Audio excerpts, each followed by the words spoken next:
Hai de te exertir.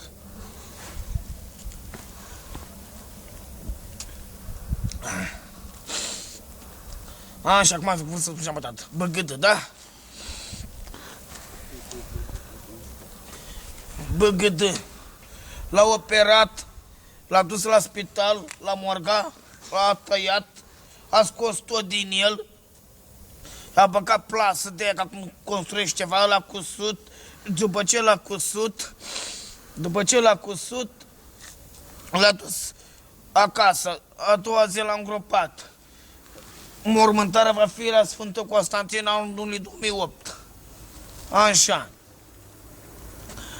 În momentul în care, după ce l-a dus la groapă, a venit acasă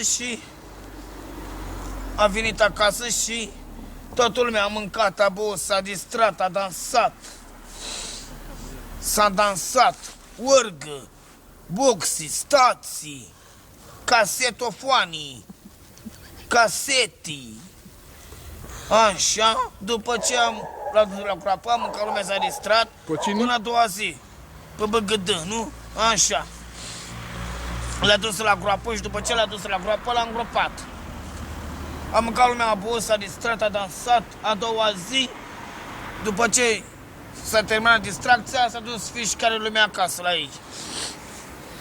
Și dă-i ceartă, dă-i scandal, unii s-a îmbătat acolo și dă-i, dragii mei, băga-mea și pula în mătă și în tactul acolo și s-a îmbătat ei acolo.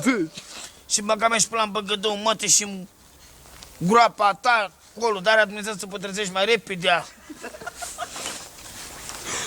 Dar Dumnezeu să pătrăzești mai repede.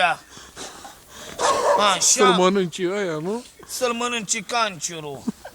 Căcat, pișat, să-l mănânci vermi, braștele.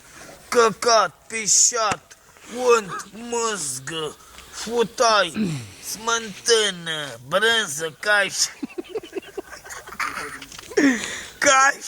A scăpat gălățenii de el. A scăpat gălățenii, s-a bucurat gălățenii. Eu știi ce zic, că a fost distracție acolo și a fost o distracție mai ceva ca la nuntă. Am mâncat, am avut boxii, 3 boxii, 3 urci, 3 stății, 3 casetofoane mari. Băgădă s-a dus pe prietenul lui S-a Covrig. dus băga mea și pula în groapa lui, acum unde fi el.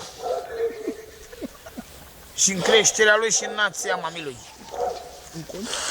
Căcat, pișat, unt, măzgă, futai, Covrig Marian m-a futut în cur. Atâta mi-a băgat-o și-a dat drumul mini. Acur de aia smântână albă, smântână galbenă. Dar Băgădă un bapul la el. Și în creșterea lui și în nația mamii lui. Da?